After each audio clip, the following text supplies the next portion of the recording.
مدرسة النساء چې کومه مدرسه په دې مدرسه کې 1000 زنانه کرام حافظان شولې. 1000 زنانه په هغه کې حفظ کړل قرآن پکې 1000 زنانه حفظ کو محترم. به سلطنت عثمانیه راغی. سلطنت عثمانیه کې سرکاري تور باندې مدرسې سنبال شولې، مدرسې جوړې شولې، مدرسې دومره زیات شولې چې دغه څه حد نو سرکاري سطح باندې به مدرسې جوړېدلې. لیکن کله چې انګريزان په هندستان باندې قابض شو په دغه وخت پورې د مدرسو اهتمام با د سرکار طرف نه به د هغوی هر قسمه ضرورت پوره کېدل. لیکن سلطنت عثمانیه چې کله کمزور شو نو مدرسې مر سره ورو په ورو باندې کمزور شولې، او کله چې سلطنت عثمانیه مکمل ختم شو نو مدرسې ختم شولې، مدرسې پاتې نه شولې. دا هغه د مایوسۍ دور محترمو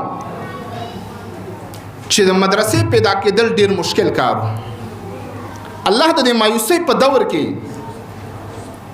یو شخصیت راوچت کو او هغه توفیق د مدرسې ورکو چې هغه قاسم العلوم والخیرات حضرت مولانا قاسم نانوتو رحمت الله علیه په نوم باندې یادېږي. هغه د مدرسې بنیاد کې خودو او د هغه مدرسې نوم کې خود دارالعلوم دیوبند. دارالعلوم دیوبند مدرسه حضرت مولانا قاسم نانوتو رحمت الله علیه دغه بنیاد کې خود او د بنیاد اخودلو سره لیکل وکړل जब तक ये मदरसा आम मुसलमानों के चंदों से चलेगा तो ये तरक्की करता रहेगा. सवरता वही अजीब जुमले तारीखी जुमले वो लिखा, जब तक ये मदरसा आम मुसलमानों के चंदों से चलेगा तो ये तरक्की करता रहेगा.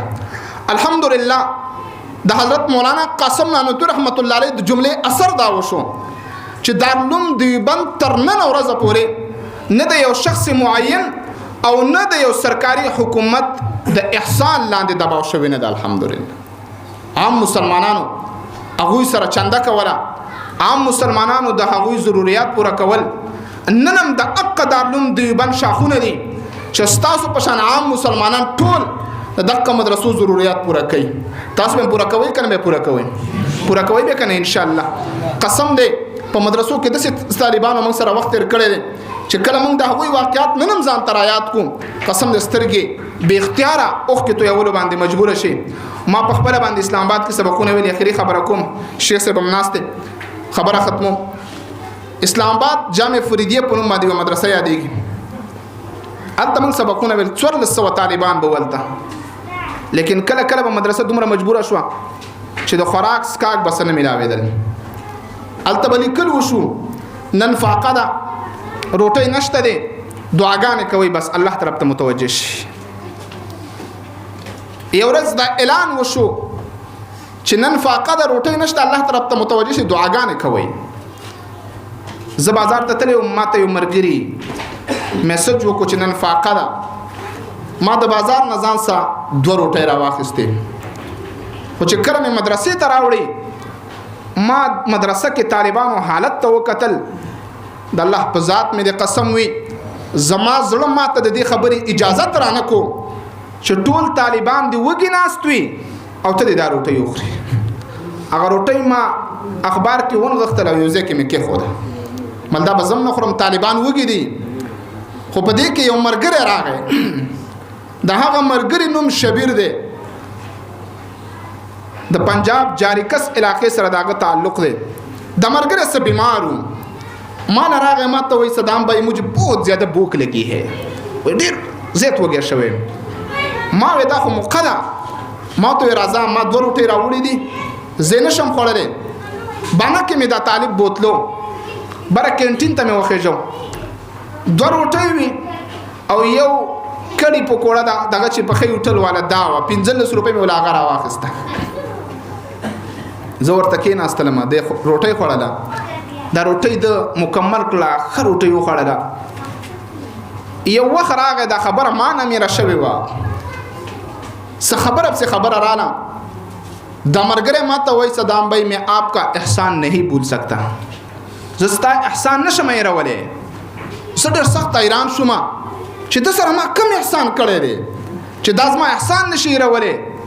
ما ورته وې تا سره ما کم احسان کړی چې تینا شعر ولې ما تو वही एक दिन मुझे बहुत ज़्यादा भूख लगी थी वफाके वाले दिन आप जो रोटी लेकर आए थे تا چې کوم روټي راوړې هغه روټي چې ما وخوړله نو د هغه ستا په ما باندې دومره لوی احسان چې دغه احسان زستانه شمه راولې په مدرسو کې داسې وخت خلک هم وخت لري چې هغوی سره د 2 روټو پیسې نه وي هغه سره دومره پیسې نه وي چې هغه په ځان له ترکاري راوالي او وخوري محترم نو دا مدرسه د عوام الناس دورونه په دغه سره چلیږي په تعاون سره چلیږي کما او تا مرتشاور واړو مې به دغه شانت طالبان چې د هغوی په زړه کې به تعلیم شوق ډیر وي لیکن د مجبوریت په بنیاد باندې بدنه به تعلیم پاتې وي او که چېرته ما او تا ورسره تعاون شروع کو نو ان شاء الله العزیز یو غریب بچی به راپاسېږي هغه بس ما او تا په تعاون باندې سبقونه وایي هغه به داسې وخت راشي ما او تا به یاد هم نه لیکن د هغه په تعلیم کې د هغه په تربیت کې بس ما او تا حصه وي نو ټول به ان شاء الله تعاون کوو کنه به کو د مدرسو سره ان شاء الله بهرحال محترم معارض کوم قاسم نانوتو رحمت الله علیه مدرسې بنیاد کې خو دارالعلوم دیوبند آزاد علما کرام پیدا کړه چې هغوی په هر ځای کې د حق خبره بغیر د سججک نه کوي نن په ټول ممالک په هندوستان افغانستان افریقا څومره ممالک دي په ټولو کې د دارالعلوم دیوبند په طرز عمل باندې مدرسې جوړول کېږي د هغوی په طرز باندې مدرسه جوړیږي او دغه مدرسې مخې ته ترقي کوي د هغې یو شاخ نن دا مدرسه ده چې ما ورته افتتاح راغلی یو دا هم یو آزاده مدرسه ده د آزاد علما کرامو په لاس کې ده د آزاد شخصیاتو په لاس کې ده لیکن دومره دی چې ما ورته تبه د هغوی د تعاون ضرورت وي هغوی به خپل محنت جاری ساتي هغوی به استادان هم مهیا کوي هغوی به شاګردان هم مهیا کوي هغوی به نصاب تعلیم هم پړاوي هغوی به د مدرسې نظم و نسق هم چلی لیکن ما او تا ته به د هغوی د تعاون ضرورت وي او تعاون په 2 طریقو سره دی یو طریقه د مدرسې د کامیابی دا ده چې خپل بچي د مدرسې ته راولېږئ او دویمه طریقه دا ده چې هغوی سره جاني مالی هر قسمه تعاون وکړئ نو ټول به دا کوو که نه انشاءالله الله رب العزت دې په دې خبرو باندې تاسو ټول له عمل کولو توفیق راکړي واخر دعوانا ان الحمد لله رب العالمین